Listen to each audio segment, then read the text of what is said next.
We, as always, want to thank our sponsor, Everclear. Everclear is an advice app where you can get advice from psychics and empaths so you can get the clarity you need to create the life you deserve. Thank you, Everclear. Hello, this is Lisa Russick. And Misty Lore. With the podcast, We're All Psychic. And today we have a really great guest who we just love, and his name is Scott. And Scott, would you like to say hello? Hi, Lisa and Misty. Glad to be here again. See your smiling faces. We are so glad to see you. And Scott has been on our podcast, We're All Psychic, before. And he answered the question before, but we have to ask him. Misty, would you like to ask Scott the question? I would love to ask him. Okay, Scott, are you ready? Yes. Okay. She froze. Oh.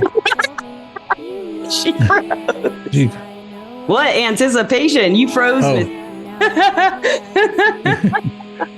Okay, Rose. now like the that? question. That was beautiful. Yeah, it was like perfect. Do you have an answer? I don't know. All right. Okay.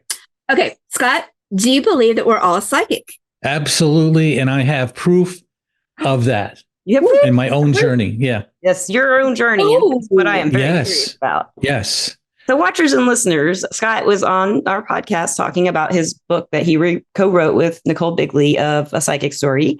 They wrote it about angels, and it was called Looking for Angels. And I read it, and it's freaking fantastic. And if you don't want to know anything about it, read the book or go watch that podcast or listen to it. And he's back to talk about where he's been, what his experiences are, and how he knows that we're all psychic.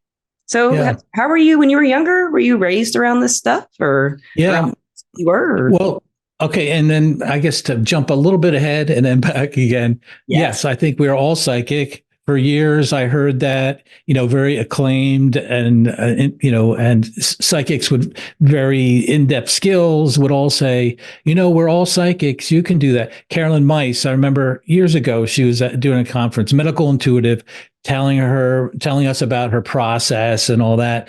And, about how she could read a person's body. And then she corroborated that with the doctors, blah, blah, blah. And at the end, she goes, yeah, and you can do it too. We're all have the ability to be a medical intuitive. And I'm like, shut up. Like for years, I'm like, no, I don't have a psychic bone in my body. But that's the end of the story. And I'll start. And so the reason why I mentioned that is that in the last year and a half, I've gotten to work with quite a few intuitives, mediums, witches, numerologists, and a lot of different people in this space. And I believe that people become their psychic abilities blossom many times just at birth. Like they're just born that way. Like they just know from the get-go. Yes. And people told them when they were little. Right. And then I think the second way is through trauma and tragedy. I think is that kind of pushes people out of this third dimensional physical reality. And then there's the third way, which is the long way. And that's my way. That's what I've been doing. I've been slowly going through and being open to that and putting some work and discipline in and really seeing that happen. But it did, for me, it's my passion for spirituality started when I was 13. Yeah. And we're all going to a Lutheran church, and it was like this ceremonial. If anybody doesn't know, it's a Christian based religion. Very ceremonial. Lutheran. Yes, I remember you saying that. Mm-hmm. And so and it was, boring and basically, but I was like, oh, God, and I would just want to know more. And I really liked the sermons that our pastor did every week, even in elementary school. I was just fascinated by that. Horrible student. But I just sounds like me with history. Yeah. Religion and history classes. Yeah. I like listening. And then in the Lutheran church, the 7th and 8th grade is confirmation. And you go through classes on Wednesday nights, ours was, and then I think a special class on Sundays. And then at the end of 8th grade, then you're confirmed, and then you're a member of the church, and blah, blah, blah. Now, my siblings said to me, and when I started it, they said, you like the sermons, but just know that when you're next year in eighth grade, you're going to have to take sermon notes and hand them in. I'm like, well, that's interesting, but it's a year away. But I was so interested. I'm like, I'm going to start taking notes now, right? Oh. So seventh grade, poor student, I'm taking notes and I'm filing them. I'm keeping them, right? And so then eighth grade comes and we're required to, take notes and send them in. So I figured, well, I can't use last year's notes because obviously last year I had to date them and all that. So I started doing that. And then early on, like maybe the third week, I see he does a sermon and I'm looking at the notes. I'm like, wait a minute, that sounds familiar. So I went back to my file of sermon notes and I saw he did like the same sermon, the exact same sermon. But I was a kid, right? I was the minister was in the long flowing robes with the tassels down and very stern. He's godlike in my mind. And so I'm like, there must be some reason. That sounds like Lutheran and Catholicism have a lot in common because the priests are glorious. Ceremonial. Bishops, yeah. So I was, and everything. Gosh, yeah. Yeah. So I was, definitely in awe of him. And I'm like, well, there must be some reason. There must be some reason. We must have not gotten it last year. So God told him to give it to us. Or maybe there's new people. Like I had all these things going in my mind. And so, but I was nervous, as a kid. And for some reason, I didn't tell my parents or whatever about what my trepidations. And so one Sunday after, they stand at the end and shake everybody's hand. And then people go out in the vestibule and hang out. And I saw him there and there was no one around him. And I went up and I said, Pastor, I just wanted to know, like, why I noticed that the sermon you did like last weekend was something you did last year. And I was just so curious as to why you did that. Like, what was the reason? And he looked at me. I'll never forget this. He looked at me with kind of a blank face. And then he put his hand on my shoulder and he said, Scott, this is a tough job. And that like rocked my world. I mean, here it was this, it was like the Wizard of Oz, and you go behind the curtain and this guy's all disheveled.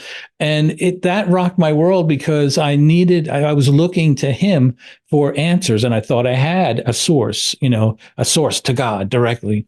And so from then on, I started to go on my own. And saying, I have to start looking into things and doing, reading other religions and this and that.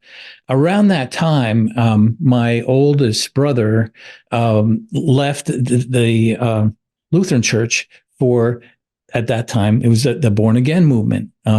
And he found a church nearby that was a non-denominational Christian organization. And he said, it talks about, being more life to it, everything. There's no robes, there's no ceremony. There's this personal relationship. Remember, I don't know if you remember, but the personal relationship with Jesus. And that got me initially, but I forgot it. And I'll get into that a little bit later. But I really like the fact that it was all laid out. And if you're familiar with that, religion and the theology, everything is laid out. And, and I'm like, I like that, and especially the sins and I'm, that, this and that. But we had to have, that in the circles that I was in, you had to have an experience. You had to have something that like demonstrated that you were a Christian. And it could be a voice. It could be. You had to say it happened to you, though. Yes. And so for a long time, maybe 6 or 8 months, I was hanging around this group, and which I loved. We played volleyball. We do all the things that we like to do. It was more engaging. As a religion or as a church, put it that way. And so they would have meetings and stuff, and they would say like, "Who's a Christian here?" And then some people would raise their hand, and I'm like, "Man, I can't do it. Just can't do it yet." And so they would say, "Okay, pray," And then one day, over a period of about a couple of weeks, it really kind of got to me, like I've got to do this. And so one night, I just was so upset about not being part of this group. Not being able to honestly say I had an experience. And so I just was praying, very upset, and I felt a peace kind of come over me. And no voices, nothing distinct. I just felt like a peace, like an exhale, like, oh.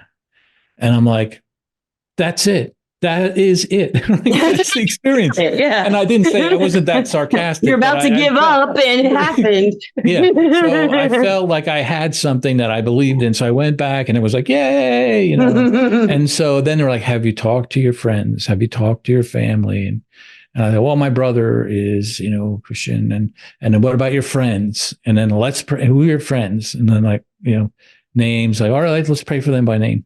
Yeah. So literally, I went around for about 6 years, basically when I could. I mean, I worked and went to school and stuff.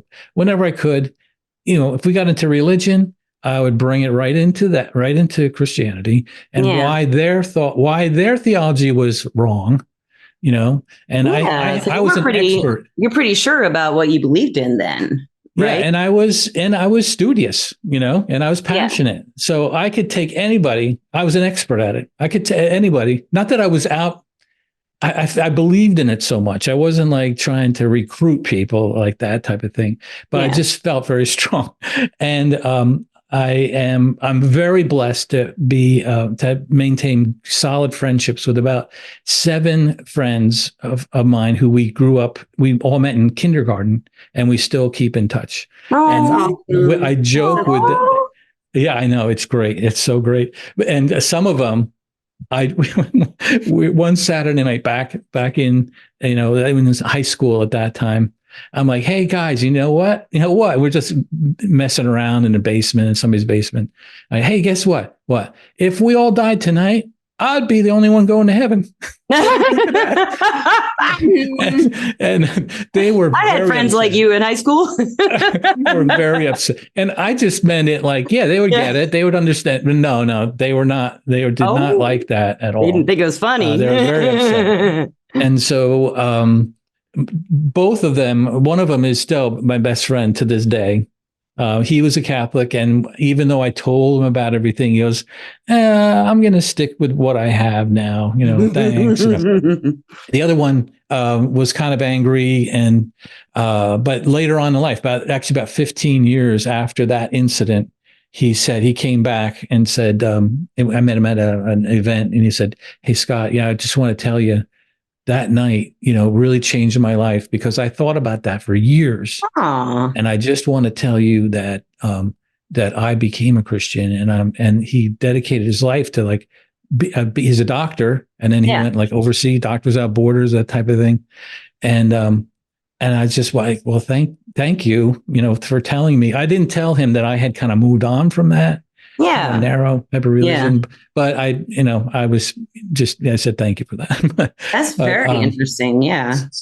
So I kind of went with that because I liked the organization and the definitive points of that theology. Yeah. And I went with that all through college. I was the chapter president of our Christian group, and we would get together and talk about, other religions and why they were wrong. Not all the time, but we would say, oh, let's look at Hinduism, and they don't have a sin factor, like they don't blah, blah, blah, whatever. So I became, more of that.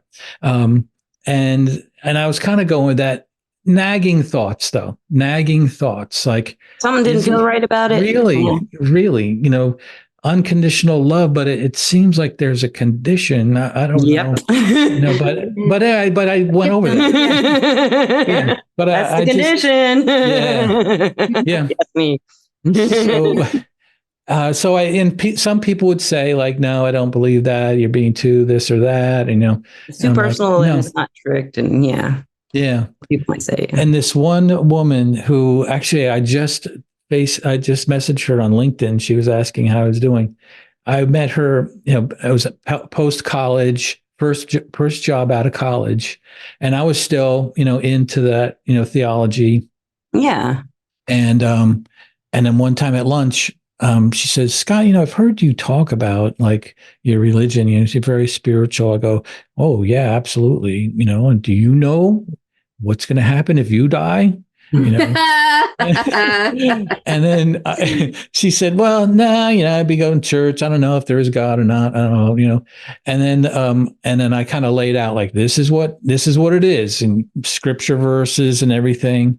And then she said, so like, what about people who haven't heard this message? Like, do they go to hell? I'm like, well, yeah, but somehow it'll work out, And, they never really explained that part. Yeah. No, it's just we're still talking about that part. Right. But that's why they have missionaries, right? Yeah. Most of the churches like that have missionaries. Or for me, and so the nagging thoughts kept coming back, and put a hold on this conversation with this woman. Some of the nagging thoughts were, about the unconditional love being conditional. And then two, I was like, all right, suppose I did something bad, or suppose my brother did something bad in the house, he broke something. I mean, my parents, and he was very upset. And I'm sure my parents would say like, oh, don't worry about it. It was an accident. You're a kid. But suppose every week he'd come back and say, I'm so sorry. I'm worthless. I broke the thing, and, please forgive me. Okay, fine. Then week after week after week, after what, you start thinking like, something's messed up with that. Like, what's wrong with the kid? Yeah. Is still stuck in that. And that's what I kind of felt in a way, like, why am I keep going back and back and back like this? Yeah. And, so that was a nagging thought, So any case, back to I have a question about your nagging thoughts. How much attention did you give them? Like, would you sometimes just sit and think about them, or would they just kind of be there in your face sometimes? Well, that's something that happens with psychic too. People having psychic experiences. They're they're brought up like, hey, think about this. And well, some people would state it to me directly, like, what are you talking about? And then other times I would just think about it, because I was a thinking type of person. And like, what is unconditional love? It's no conditions, but then it's free. Really hard to wrap a brain around unconditional love. Yes, absolutely. So one of the final turning points for me was when I was talking to this woman at work, going, she didn't really have a religious standpoint. I did. I was like, well, presenting, those beliefs. And she said, so where did you come up with these? I went, well, I've searched, I've looked into all kinds of religions. It's Lutheran. I know a Buddhist, I know a Hindu, and all the religions that I learned about. I think this is it. And she said to me one thing. She says, I think you should keep looking. and wow. I'm like, yeah. And then that was the first. And that was the first. And then maybe I was right. I was ready for that at that time. But it just hit me like, wow. Maybe it's not all that it is here. Maybe so stuff I may have missed. Yeah. And that nagging doubt was probably like, yes. We got this into. So we got some backing. So then I kind of, wanted to, I'm still passionate about, that was my driving force. I didn't want to, my only interest in this was getting that connection to God and then telling people about it, And so after that first job, then second job, then I got married, then I had a couple kids. And at that time I moved to the Presbyterian church, which is still Christian based, but much less hardcore, and heavy handed. Yes. And so I like that. Okay, we're not going around telling anybody to do anything. We're just worshiping God, which I love. Personal, more personal. Yeah. Yes. So I kind of fell into that, and wholeheartedly, because now I like, okay, no nagging doubts, at least for the more restrictive thoughts. But so I taught Sunday school, junior high Sunday school for 12 years, which was a trip. I really liked that. Yeah, I bet. And so, I was ordained an elder, which is cool. a life, it's an ordination. It's a life long position, and I liked it. However, as life goes on, things started getting tough with my relationship with my wife. lot of pressures coming in from work. We started our own company, money issues, that relationship. And I'm like, okay, you're the guy who always was, if somebody mentioned like, maybe you should try fasting, like I'd be there fasting, like for whatever it was, or you should try going to a prayer retreat. I was doing that all along. I went to seminary for a number of years, a Christian seminary. Yeah. You were doing the work. Yes, I was doing the work. Yes. The seminary, I kind of around the same time I spoke with a woman, and I kind of got into the conversations with the instructors, like, Scott, can you, on some of those questions, can you talk to me afterwards? Because I was being a little too brassy, I guess, or direct. Maybe or the just negative doubts were coming out your mouth. Yeah, yeah. Even if so I was, you didn't think there were there. Yeah. So I was doing that. I attempted to learn Greek, because the New Testament is in Greek, and I was into it. Yeah. So, however, during those years, in my, I guess, early 30s, life started, not going well. Yeah. And I'm like, okay, let me push harder. So I would do the praying harder. And things were still not doing well. And I was making stupid decisions and behaving stupidly, and it just ended up where we ended up in divorce, right? And so right after within the first couple of years after the divorce, I had absolutely no money. Everybody hated everybody, Yeah. The kids didn't know who to believe. And I couldn't do the things I wanted to do with them because, money issues and stuff. And living single is very expensive, people and listeners and watchers, if you especially your taxes. Yes. So within a 3 or 4 month time period, things got really bad, and I had no money. I couldn't even go and take them out for dinner, like in mid-week dinner.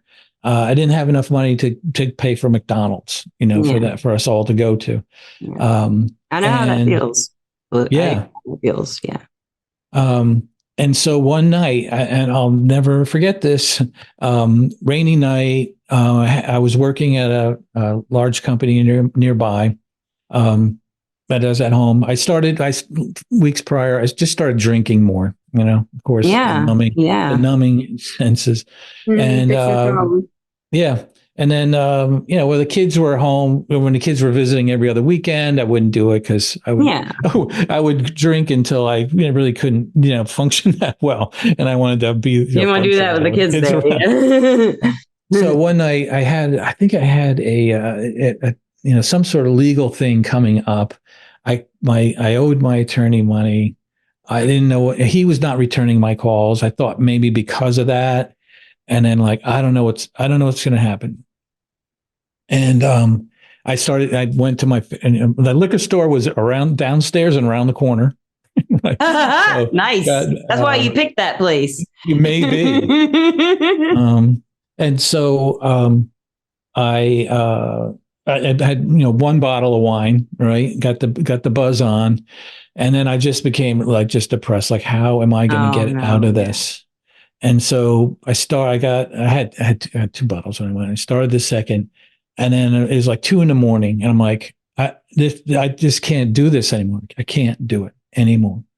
And so I just thought of I have to do, and how can I get out of this? And I had been and I still am a motorcycle buff. I had a motorcycle, and it was a Honda CB 1100F, 1100cc engine, easily go to 125 miles an hour, no problem at all. And so I thought, you know what, maybe this is it. I have an insurance policy that would pay for the kid, enough money to pay for the kid. I don't know, it's $200,000 or $300,000. And I tell you, it's a bad place when you're worth more dead than alive, and you're looking strictly at the money thing. You're thinking, wow, I could leave them with a big gift. And so sad.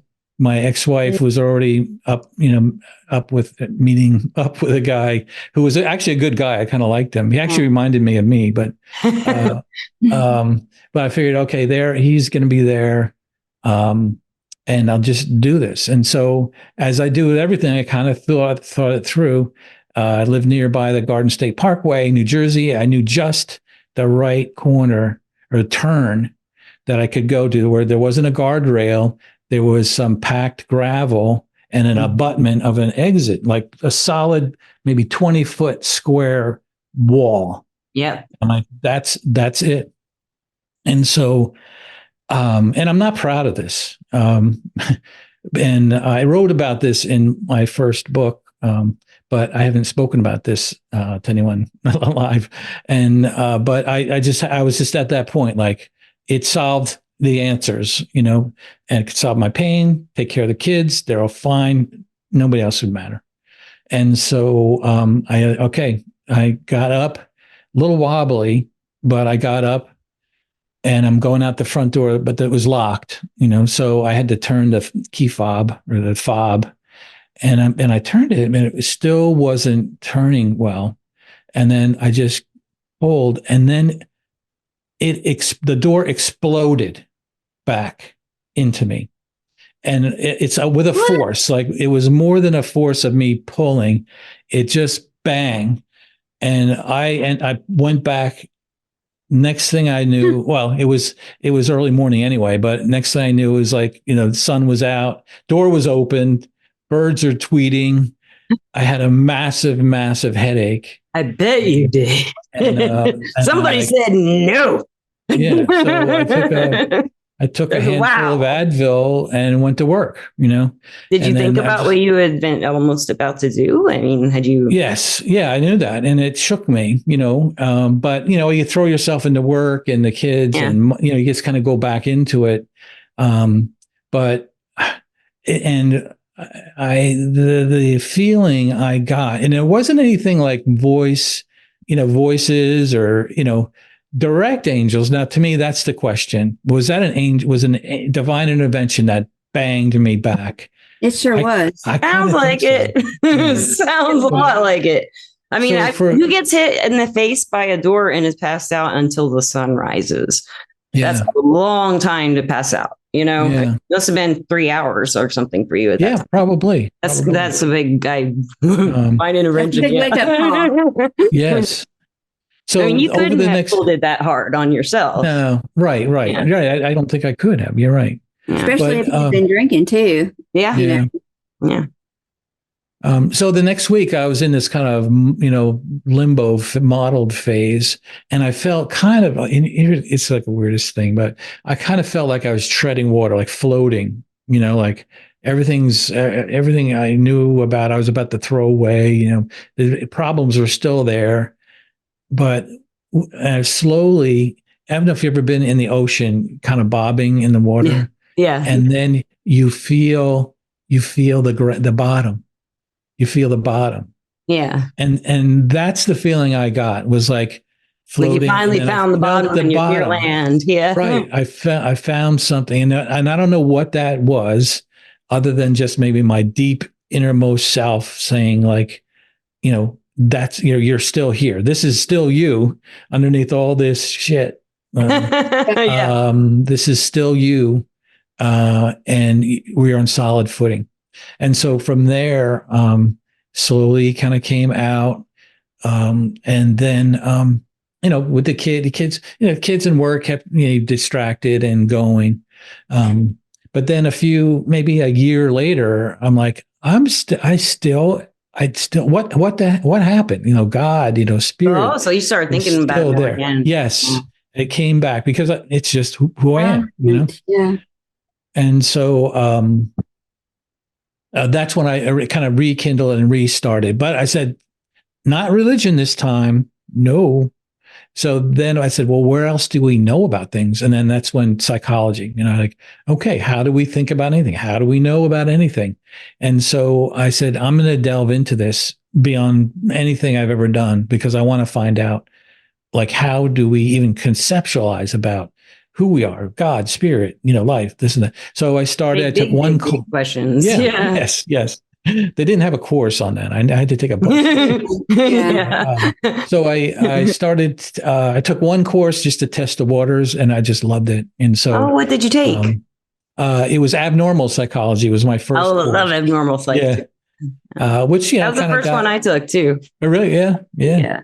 But then I want, so I kept going through that at the same time, trying to get a tie in. Okay. So any class I took, I'm like, how does this tie in to, our higher selves or our spirits or God or, all that is, and so, that's how I kind of started that. And I went through one master's degree that was prepping us to be either therapists or researchers. Okay. And it almost was a waste of time, but if I didn't know if I wanted to do that or not. So I ended up saying, I'm not really cut out to be a therapist and didn't have the patience for it, to be honest. Yeah. You got to have patience. Yeah. Yes. It's like being a psychic reader. You have to have patience. Yes. The work is very much similar to being a therapist. Yes, very much so. Yeah. So then I said, all right, I want to keep going with school, but I didn't know what. And then it came to me, human development. How do humans develop? How do we develop on all aspects of it? And that's when I got my second master's, and then my doctoral work was all on human development. And then every chance I got, I would put in how it would relate to spiritual development. Cool. And so, so I kind of kept that. And, the school I went to was great, called the Fielding Graduate Institute in Santa Barbara, California. They allowed me, and especially my mentor, they assign you a mentor from the beginning, and he's also your dissertation chair at the end, Dr. Miguel Guiarte.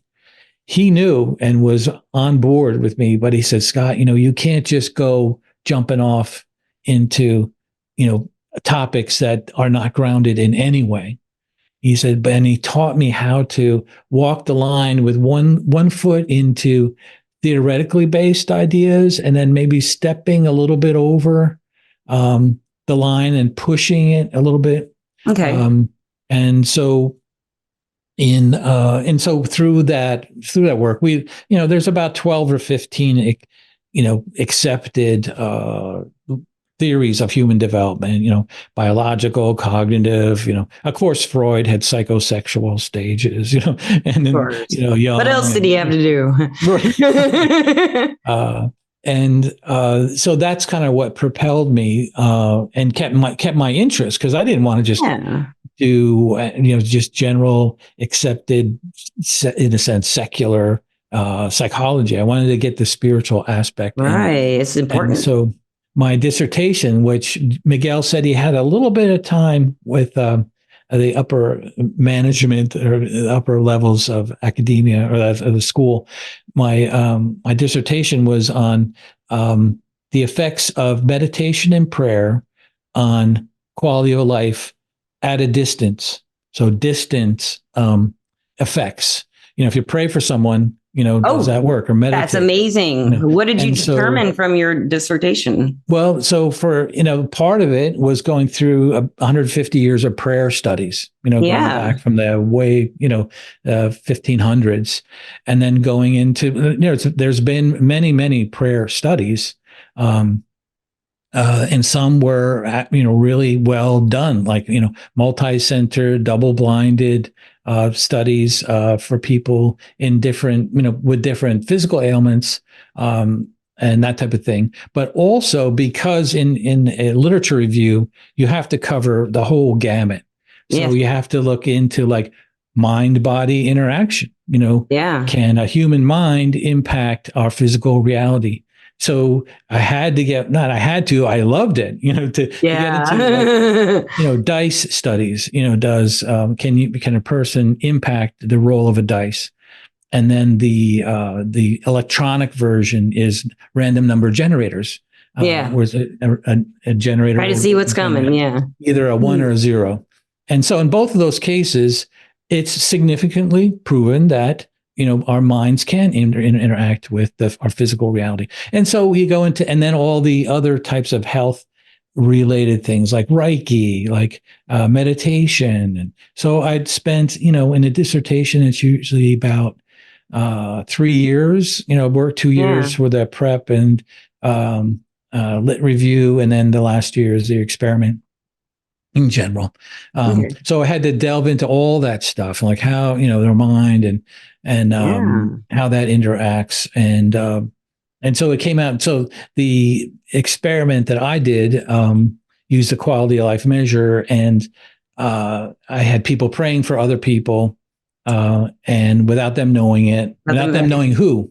They said, you're in a prayer study, you may or may not be prayed or meditated about, blah, blah, blah. So the experiment, like a double blind kind of, like you had a control and a people getting for. Experimental group, the people receiving the treatment, the people offering the prayer, the agents, and then a control group of people who don't receive any treatment. So the people who were in the experiment group didn't have any significant changes in their quality of life. However, compared to the control group, the control groups went down a little bit in a couple areas. I was thinking about that. What if you're in the control group and you're like, no one's praying for me? Well, they wouldn't. You don't know, but if you didn't know, I would assume that I wasn't being prayed for, probably because I was a negative thinker when I was young. Oh, I see. Yeah, probably. So then maybe they felt that they weren't being prayed for with their energy, and they're like, oh, I wanted those prayers. Yeah. So, but then the very surprising thing was the agent group. The people who were praying and meditating for others, their quality of life scores went up significantly in 3 areas. I love it. Yeah. And then areas? One was, I think, general health and well-being. One was, I think I can't recall right now. I apologize. But overall optimism, I think, and then general health and then well-being. I just better sleep and everything, and eating better. Because when you're giving gratitude for praying or focusing your spiritual everything, your energy on being happy for someone and giving them love and protection or whatever prayer is, that makes you feel great to do it just as much as receiving it, if not better. To give it, because you're aware of it, Yes, absolutely. And then they have to kind of explain, the answers, and how did you explain that?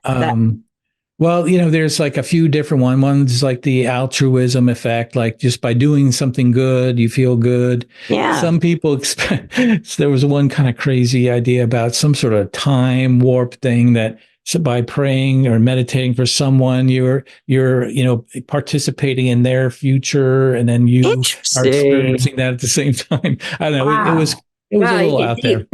A lot of stuff. Yeah. But the prayer, but back to just the straight on prayer studies. It's over 150 years, hundreds of them, barely significant effects, positive, barely, and a lot of mixed results. And some people say, and that's tough to take prayer and put it in a laboratory, basically, because you don't know what's going on with some person's life. True.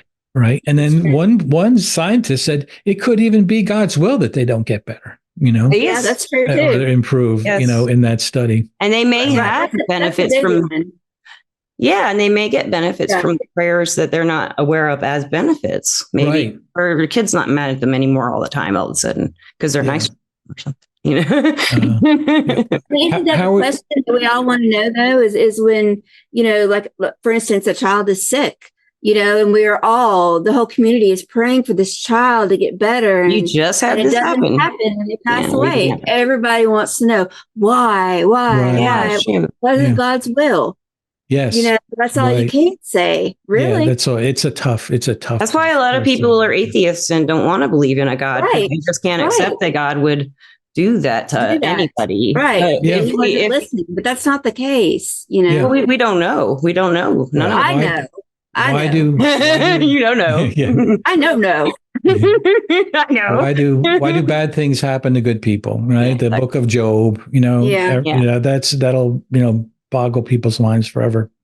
I think it is so we can grow, but some things that other people do to us, that's hard to understand. Like if I were in a tornado and I lived with people and they all died and I lived or something, how say Yeah, I say because I'm in Alabama and that could happen. For example, it would be hard for me to find the benefit of that, and I think what I'm trying to explain it as is like with, well, anyway, you go ahead. So quickly, one of the largest distance effect of prayer studies was done not too long ago by the one of the big foundations, and they had a multi-center study. It was people recovering from heart attacks, and it was Templeton Foundation. That was the one. And it was lauded like, this is it. This is going to prove it. This is going to be it. And it was going on for years. It came out that the people who were prayed for to have a recovery from their catheterization, they got worse. The people prayed for got worse. And so it kind of blew the doors off of everybody that the pro. They get mixed up. So I have one thing, and then I want to get into my psychic development part. Is that I kind of think you look at the law of attraction and manifestation. If you think, if your mind is set, if you think, help me get rid of this cancer. Help me get rid of this cancer. Everybody's cancer. Guess what you're manifesting? Cancer. I mean, it's very similar. It's a very simplistic view, but I think the way we should look at it is you don't, in terms of health, you pray for recovery. You pray for help them experience the strength and the wellness. That their bodies are like all that wrong. Stuff. Is that what you're praying wrong? Right. You're praying wrong. We're all praying wrong. Well, there can be fear in prayer. Like while you're praying, like if my mom were really sick or something, like my dad broke his neck and I'd pray for him. I mean, sometimes I'd feel a little, fear creeping up in there. I don't want to put that in my prayer, don't let him die. I don't want to say that. Don't let him not die. I'm saying, don't let him die. Yeah. Let him not die. If putting die, it's all together in there. It's in my head now. I'm like, wow. And you don't have to that bad thing that you're putting out there. And then if I just think Dad's great right now, he feels okay, he'll feel better, pray for him, help him feel better, stuff like that. Help him experience peace, help him experience, joy, help him, recover, whatever it may be. Actually give him that while you're praying. Yes. Yeah, you do. Yeah. Happening, like manifest. Yes. Yeah. Yes. Yeah. So ending up with the first question you asked me, right? I'm going along. I get into meditation big time because that's where I was, hadn't really been introduced to psychics or mediums and to any in-depth extent. But I was into meditation. I was all about that. I went to the Vipassana meditation, a 12-day silence meditation, done that a few times and experience that and get that. But I'm like, I need something a little more specific. And so I started working on Nicole's podcast, A Psychic Story by Nicole Bigley. And we ended up meeting up to write the book, but also I'm a co-producer and frequent guest on it. So every week I'm getting all this information. And a couple of people said that thing, we're all psychic, like, oh, come on. So, and they said, you just have to ask. You do? So, yeah. One of the many things you can do. Yeah. So I just asked, the one episode was on spirit animals. And so I asked, can you show me a spirit animal? And the next morning, Shira, my leopard. Right. I think I mentioned this on the We were just talking about leopards before the podcast, and then you said that. And we were yeah. She is here. It's unbelievable how real she is, like right here all the time. That's how Morgana and Sam are for me. My two main guides, they're just always right here wherever I think they are, Yeah. Just pop up. They're there. There's always there. I feel I can talk to them at any time. And if I want them to be in a place, like, your tiger's right on your right side, right? My right side. Yeah. So right side. Yep. Morgana is usually sitting on something where I can look at her. So like she's sitting right here in stuff, like she goes through stuff. And Sam right now, he's just kind of behind these candles. He's usually standing unless I'm lying on the couch. Then he'll kick back on the couch. And he likes to sit in the passenger seat when I'm driving, and Morgana will sit on the little rest. Yeah. Yeah. And Sam, a drummer. I don't know why. My spirit guide's a drummer, and he'll play drums, air drums. And Morgana she's a cat. So yeah. And she's kind of there bops. And then I always feel these 3 big spirits behind me in the back seat, and I don't know what they are, but I just feel that when I tune into the guys, driving, usually when I'm driving, I haven't really ever felt them any other time, and they feel like they aren't human, but I don't know. It's just very strange, About your driving, they're your guardian angels. They're my driving guardian angels. Either they're that, or they're like, we got to take her in the back. You're a spiritual Uber. You're a spiritual Uber driver. Yes. So then, and I didn't even ask for this next one. I may have mentioned this on a podcast. So the next one just threw me off. A dear friend growing up, a friend of the family. He was my brothers and I wrestled. He was our wrestling coach. He also taught photography, graphic arts, mechanical drawing. Any class he took, I took, because my dad was a great guy, great man, leader, but Bob is a true teacher. And that's what I wanted. Hi, Bob. And Bob Fort, his name is. And so years ago, like maybe 20 years ago, he was out by my house at a restaurant with his wife. And then I was talking with him a few weeks later. He said, hey, I was out that way. And I go, hey, you were just by my house. Why didn't you call me? So fast forward, he dies in 2015. 9 months ago, I was driving down the road past this restaurant, and clear as a bell, in his voice, I hear, I was there. I told you about that.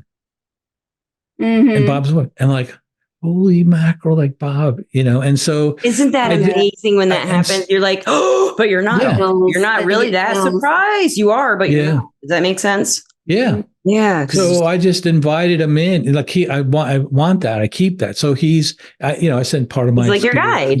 Yeah. Yeah. I can do that. I know other people who've had friends pass away or something like that, and they came and helped them through their life. My brother does all the time. That. Yes. Your brother, for example. Yes. And my cousin does the same, but he helps me, The last one was mediumship, right? So I listened on the podcast of mediums, and they could see people, and all mediumship is baffling. Yeah, yeah. So I'm like, all right. I had a reading done with a woman who was a medium, and it was incredible. I just blew my doors off. Yeah, and she also offered a class, Divine Mediumship, which she was teaching for 40 years. This class. Yes. So I got on. It was like 4 months ahead. And basically, it was this 8-week course, 3 hours a week. And she took us through how to slow our minds down, listen, look, embrace the synchronicities, embrace what's coming through in a lot of different ways. And I won't get into it now, but she did a lot with music too, like listening to. Oh, yeah. Sounds. Yeah. Those sounds really do affect different parts of your body and your chakras. Yeah. I have singing bowls, and they really clear me out. That's a good way to put it, I guess. Yeah. So at the end of the last 3 sessions, she said, all right, let's go up in the sandbox. And we're on a Zoom meeting, and you had all the boxes up as 15 people. And she said, okay, so this one, kind of turn your face away, soften your gaze. And if there's someone that kind of comes to your mind, and you feel right, you say, Lisa, can I give you a message? And then you may have something in your mind, or you may not. And she says, just go with it. This is a sandbox. We're all friends here. So on 2 instances, the 2 weeks that I did it, because I chickened out the first one. I spoke this, I had an image of this woman. I said, you're banging your head against a wall. And then, I think I mentioned this last time. You could say, like, I don't know if psychic really say this. Like, I don't know what this means, but I'm seeing you banging your head against the wall. We totally say that. I say that all the time. Yeah. and it's yeah. And it's like you're exhausted, like you can hardly do it, but you're banging. And 3 feet to the right of you is an open door that you can go through. And so I said, so somehow it's like, if you just move over. And then she was like, oh my God. It was an aha moment for her. She said, somebody mentioned that a few weeks ago, but I just blew them off.